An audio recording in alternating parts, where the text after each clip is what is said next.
കരമന കൂടത്തിൽ സ്വത്ത് തട്ടിപ്പു കേസിൽ കാര്യസ്ഥൻ രവീന്ദ്രൻ നായർക്കെതിരെ കുറ്റപത്രം സമർപ്പിക്കാൻ തീരുമാനം. ജില്ലാ ക്രൈംബ്രാഞ്ച് ആണ് കുറ്റപത്രം തയ്യാറാക്കുന്നത്. കൂടുതൽ പേരെ പ്രതി ചേർക്കാനും ആലോചനയുണ്ട്. ദുരൂഹമരണങ്ങളിൽ അന്വേഷണം തുടരുന്നതായി അന്വേഷണ സംഘം വ്യക്തമാക്കി. VS അനു ചേരുന്നു. അനു, പുതിയ സംശയങ്ങൾ, പുതിയ കണ്ടെത്തലുകൾ ഉണ്ടാകുന്നു ഈ മരണങ്ങളുമായി ബന്ധപ്പെട്ട് എന്ന് മനസ്സിലാകുന്നു. എന്താണിപ്പോൾ അന്വേഷണ സംഘത്തിന്റെ പുതിയ നടപടികൾ?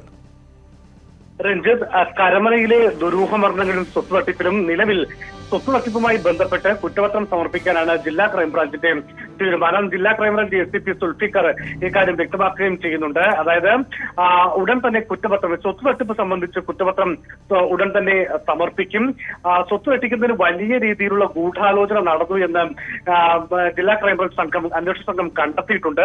മാത്രമല്ല, മുൻ വയനാട് ജില്ലാ കളക്ടർ മോഹൻദാസ് അടക്കമുള്ളവർ ഇക്കൂട്ടത്തിൽ ഈ ഗൂഢാലോചനയുടെ ഭാഗമായി എന്നും ക്രൈംബ്രാഞ്ച് സംഘം കണ്ടെത്തിയിട്ടുണ്ട്. സ്വാഭാവികമായും അതുകൊണ്ട് തന്നെ ഇവരെ കൂടെ പ്രതിയാക്കാനുള്ള സാധ്യതയുണ്ട്. പക്ഷേ ഇക്കാര്യത്തിൽ ഒരു വ്യക്തത അല്ലെങ്കിൽ ഒരു സ്ഥിരീകരണം അന്വേഷണ സംഘം നൽകുന്നില്ല. പക്ഷേ കൂടുതൽ പേർ സ്വാഭാവികമായും ഈ സ്വത്ത് തട്ടിപ്പുമായി ബന്ധപ്പെട്ട കേസിൽ ഉൾപ്പെടും എന്ന ഒരു വിശദീകരണം നൽകുന്നുമുണ്ട്. മറ്റൊരു പ്രധാനപ്പെട്ട കാര്യം, 2017 ജയമാധവൻ നായരുടെ മരണവുമായി ബന്ധപ്പെട്ട ചില മൊഴികളിലെ ഈ രവീന്ദ്രൻ നായരുടെയും മറ്റു ചിലരുടെയും മൊഴികളിലെ അസ്വാഭാവികതയും പൊരുത്തക്കേടുമാണ്. അത് സംബന്ധിച്ചും തൽക്കാലം അന്വേഷണം തുടരുകയാണ്. പക്ഷേ നിലവിലെ കുറ്റപത്രത്തിൽ ഈ മരണവുമായി ബന്ധപ്പെട്ട പരാമർശങ്ങൾ ഒരുപക്ഷെ അന്വേഷണം നടക്കുകയാണെന്നൊരു പരാമർശം ഉണ്ടാകും.